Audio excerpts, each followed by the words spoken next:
Eu fico me perguntando muitas vezes se os nossos processos cognitivos, ou pelo menos esses processos mais racionais e que estão mais à luz da nossa consciência, dão conta, de maneira razoável e satisfatória, de nos explicar instâncias que eu não vi nenhuma explicação plausível até agora, extremamente racional, extremamente calcada na lógica, que é como se dá elementos como a vida e a morte, especialmente a morte.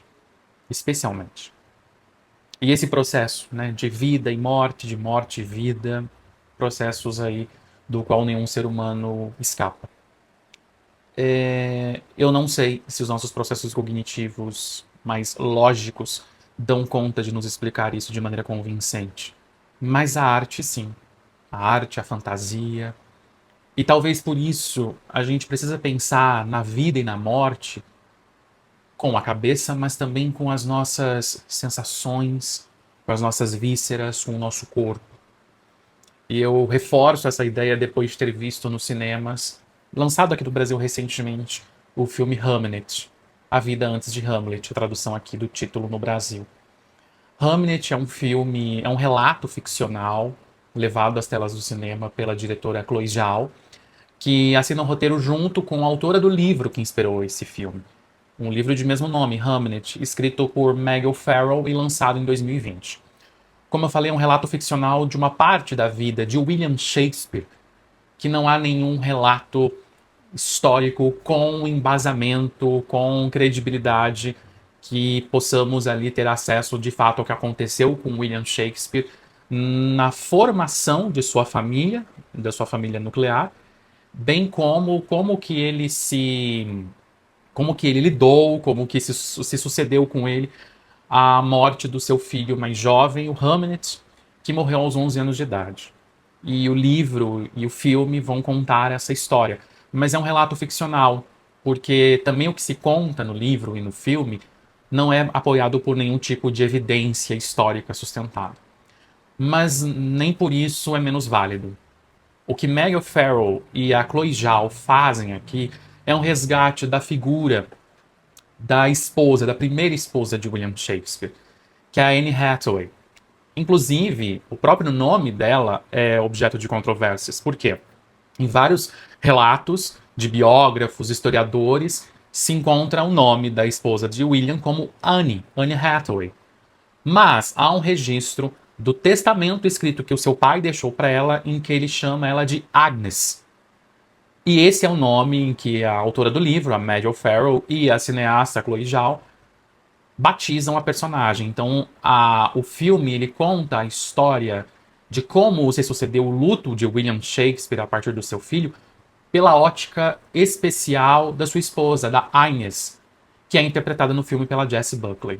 E o William Shakespeare é interpretado pelo Paul Mescal. É um filme muito mais sensorial do que racional, digamos assim. A textura das imagens, a forma como o filme é montado, o design de produção, tudo nos leva a experimentar o filme com os nossos órgãos do sentido bem abertos.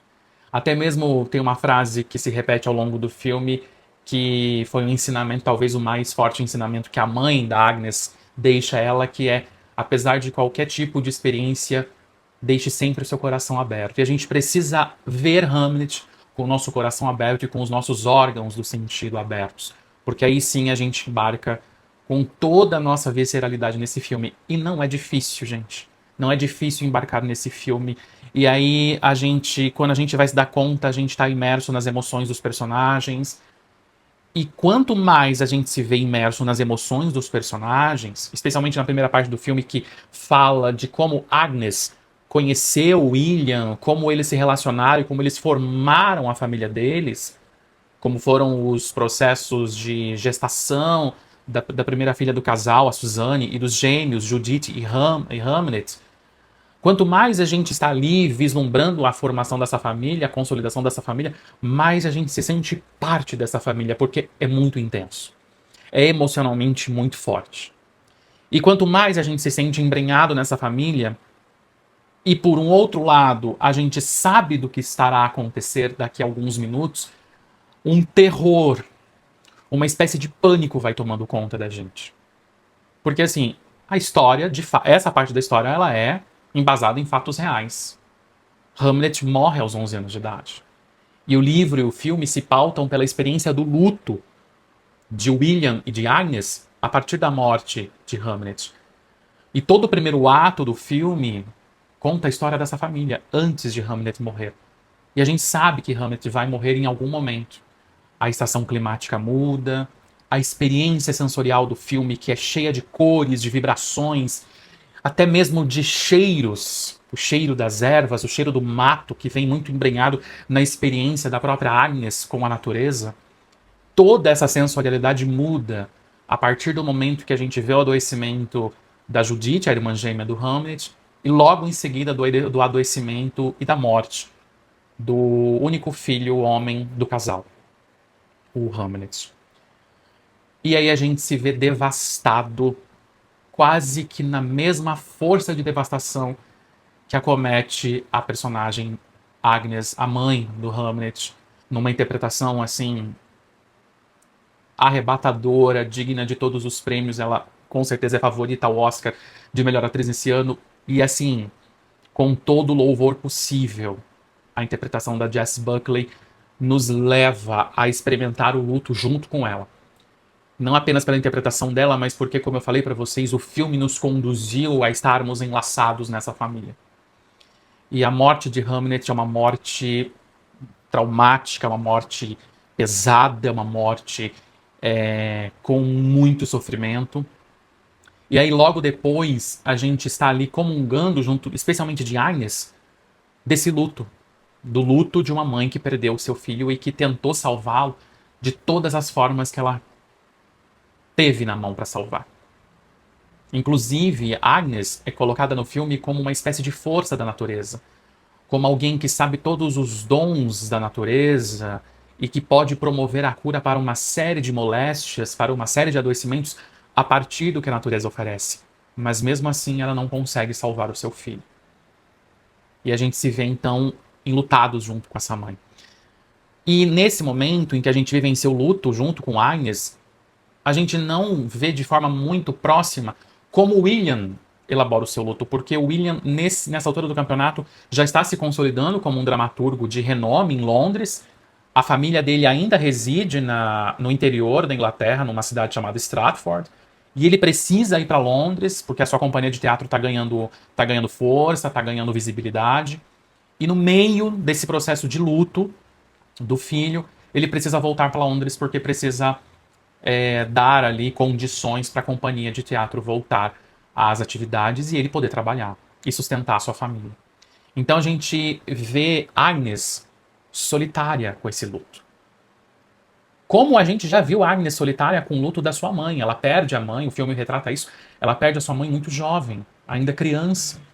E parece que, mesmo ela sendo possuidora de vários dons obscuros, sendo ali vendida pra gente como se fosse quase uma força da natureza, é como se houvesse sempre um buraco negro, bem contornado, bem delimitado, mas ainda assim um buraco negro na existência subjetiva da Agnes. E o tempo todo a gente vê no filme ela lidando com essa falta, lidando com esse buraco. Inclusive o buraco ele não é apenas abstrato, tem alguns momentos do filme que ele se torna literal quando ela está se relacionando com a floresta. Mas o grande desafio de Agnes é conseguir dar conta da vida, da continuidade da vida, para além desse buraco, para além dessa falta, primeiro que a mãe fez a ela, ainda quando criança, e agora que o filho faz a ela, o Hamlet. E ela se vê, depois da morte do filho, completamente devastada, sem energia vital.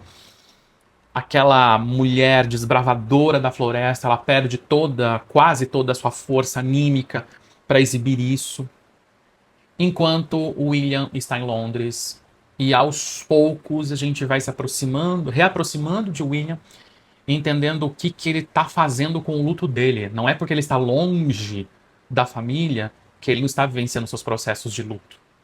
Mas ele está vivenciando de uma outra forma. Ele está tentando transformar a sua experiência de luto em uma experiência artística.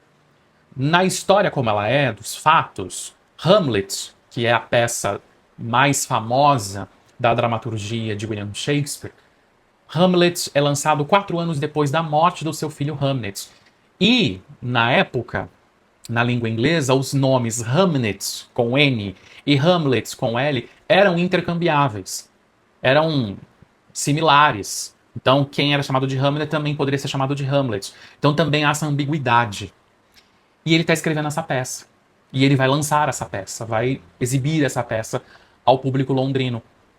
Agnes acaba sabendo disso, acaba indo com seu irmão para Londres, isso já na parte final do filme. E aí ela vê uma das primeiras, se não a primeira exibição de Hamlet pelas mãos de William Shakespeare. E ela vê a peça. E essa cena, que faz parte de todo o ato final do filme, ela começa a ser devastadora, mas depois ela fica apaziguadora. Ela começa pesando o clima, ela começa retomando a força do luto para ambos os personagens. E aí a gente vai entendendo como que Shakespeare reconfigurou o seu processo de luto em uma experiência de pura sublimação. Em uma experiência de pura catarse, sublimação. E o quanto que a própria Agnes, ao ver a peça e ao entender o que William Shakespeare quis dizer com a peça, o quanto que ela também começa a sublimar o seu luto. Veja, o que o filme nos mostra não é uma superação da morte, não é vamos apagar os efeitos da morte de Hamlet na vida de Agnes e de William. Não, não é isso. Mas é um apaziguamento dessa dor. É um apaziguamento dos processos do luto. É um apaziguamento da própria morte. É como se a vida que continua para William e que continua para Agnes pudesse dizer para ela e para William também o seguinte: não há como apagar a existência desse novo furo que está instalado na vida de vocês. Mas há como esse furo não sugar toda a vida de vocês. Há como construir novas coisas ao redor desse furo. É como se a floresta, tanto a floresta física, da qual a gente vê Agnes surgindo, quanto a floresta ilustrada no palco do Globe Theatre, que é o local onde William Shakespeare coloca a sua peça em cena, tanto a floresta física quanto a floresta ilustrada no palco, elas têm o furo, elas têm aquele ponto preto, aquele ponto obscuro, do qual a luz não acessa, mas ao redor ainda continua tendo vida e continua tendo possibilidades. Há possibilidades para além do luto. Apesar do luto. Com o luto. Há possibilidades. Então eu vejo que Hamlet, agora vendo o filme, entendendo o filme pela perspectiva mais psicológica, Hamlet me traz uma mensagem muito potente, muito sensível, de que uma das poucas formas de apaziguarmos a dor da perda dentro de nós é deixarmos a vida continuar para que, no movimento da vida, outras coisas se construam ao redor dessa perda. Outras coisas se constituam ao redor dessa perda, não no lugar dessa perda. Agnes nunca mais será a mesma de antes da morte de Hamlet, nem William. Nem William. Mas isso não precisa ser um fato que vai extinguir a existência de Agnes ou extinguir a existência de William.